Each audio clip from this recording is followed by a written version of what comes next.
Hello friends, today we are going to see one concept from future continuous tense. It is a little bit tricky concept, so understand it very carefully. अब हमें पता है कि future continuous tense हम तब प्रयोग करते हैं जब हमें ये बताना है कि फ्यूचर में कोई एक्शन कंटिन्यू होगी, कंटिन्यू चलती रहेगी। हिंदी में इन वाक्यों की पहचान होती है, ये वाक्य समाप्त होते हैं रहा होगा, रही होगी, रहे होंगे पर। इंग्लिश में ट्रांसलेट करने के लिए हम विल बी के साथ वर्ब का आईएनजी फॉर्म प्रयोग करते हैं। फॉर एग्जाम्पल, कल इस समय मैं टीवी देख रहा हूंगा। I will be watching TV tomorrow at this time. कल इस समय बच्चे क्रिकेट खेल रहे होंगे। Children will be playing cricket at this time tomorrow. कभी-कभी हम ऐसे वाक्य कहते हैं जब हम ये बताते हैं कि फ्यूचर में कोई एक्शन लगातार चल रही होगी जब कोई दूसरी एक्शन होगी। डरिए मत, आइए इस चीज को एक एग्जाम्पल के थ्रू समझते हैं। जब मम्मी घर आएंगी, बच्चे टीवी देख रहे होंगे। मतलब जिस टाइम मम्मी घर आएंगी, फ्यूचर में गागी गे पर खत्म हो रहा है तो फ्यूचर का वाक्य है। बच्चे टीवी देख रहे होंगे, उस समय बच्चे टीवी देखने का काम कंटिन्यू कर रहे होंगे। एक और एग्जाम्पल लेते हैं। इस साल हमने कुछ पढ़ाई नहीं की है। जब रिजल्ट आएगा हम रो रहे होंगे। मतलब फ्यूचर में जब रिजल्ट आएगा हम एक एक्शन कंटिन्यू कर रहे होंगे, वो है रोने की। इस तरीके के वाक्यों में हम दरअसल दो वाक्यों को मिलाकर बोलते हैं।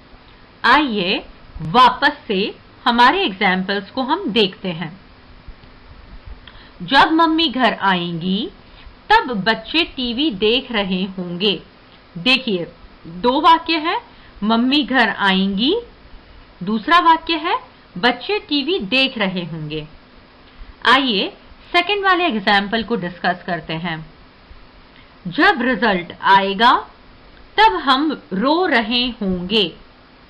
वापस दो वाक्य हैं। पहला वाक्य जब रिजल्ट आएगा, दूसरा वाक्य हम रो रहे होंगे।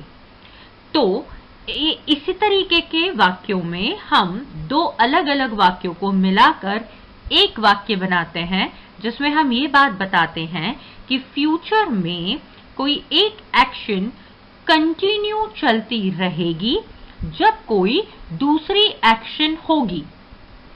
आइए अब हम ये देखते हैं कि इस तरीके के वाक्यों को हम इंग्लिश में कैसे ट्रांसलेट करते हैं। इस तरीके के वाक्यों में हमने अभी बात की है कि दो अलग अलग वाक्य होते हैं।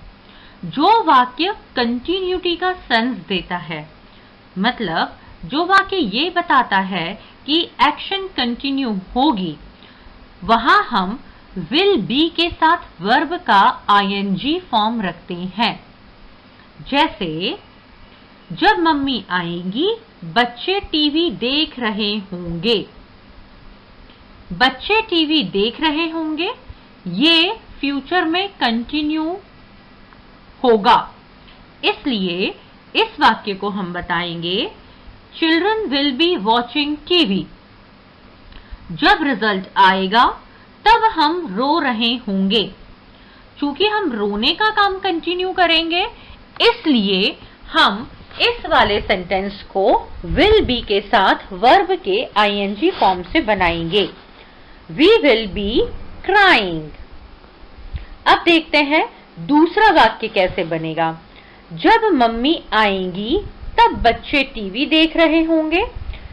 जब मम्मी आएंगी, ये वाक्य फ्यूचर का है, गागी गेट पर भी खत्म हो रहा है, लेकिन ये वाक्य सिंपल फ्यूचर टेंस से नहीं बनेगा। आपको ये बात बहुत ध्यान से समझनी है कि ये वाक्य सिंपल फ्यूचर टेंस से नहीं बनेगा। ये वाक्य बनेगा सिंपल प्रेजेंट टेंस में। Simple present tense means verb का फर्स्ट फॉर्म या फिर वर्ब के एस या ईएस फॉर्म से। जब मम्मी आएंगी, when मम्मी comes, मम्मी के साथ comes लगेगा तो when मम्मी comes। जब रिजल्ट आएगा, when result comes। आइए हम एक और एग्जाम्पल के थ्रू इसे समझने की कोशिश करते हैं।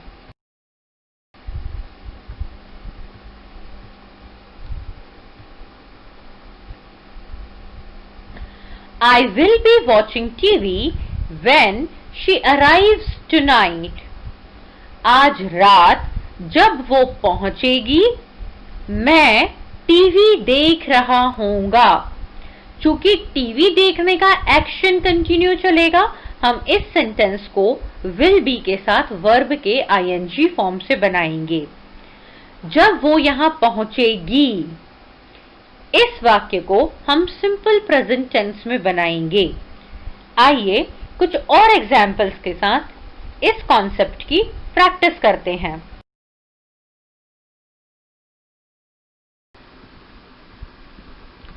कल जब तुम इंदौर पहुंचोगे, मैं तुम्हारा स्टेशन पर इंतजार कर रहा हूँगा।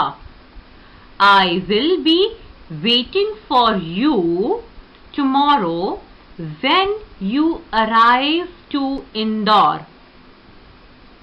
शाम को जब वह पार्टी में आएगा, हम सब हैप्पी बर्थडे चिल्ला रहे होंगे। We all will be shouting happy birthday when he arrives in the party। आप चाहें तो यहाँ पर arrive की जगह reach शब्द का प्रयोग भी कर सकते हैं।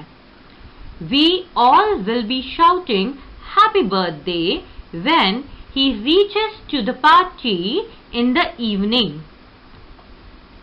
2 साल बाद जब तुम मुझसे मिलोगे, मैं एक अच्छी कंपनी चला रहा हूँगा। I will be running a good company when you meet me after 2 years। जब रात को तुम घर पहुंचोगे, बच्चे क्रिकेट खेल रहे होंगे। Kids will be playing cricket when you reach home tonight।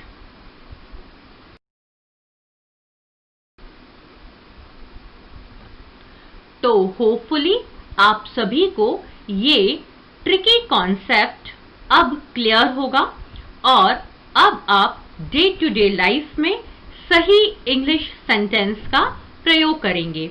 Bye bye.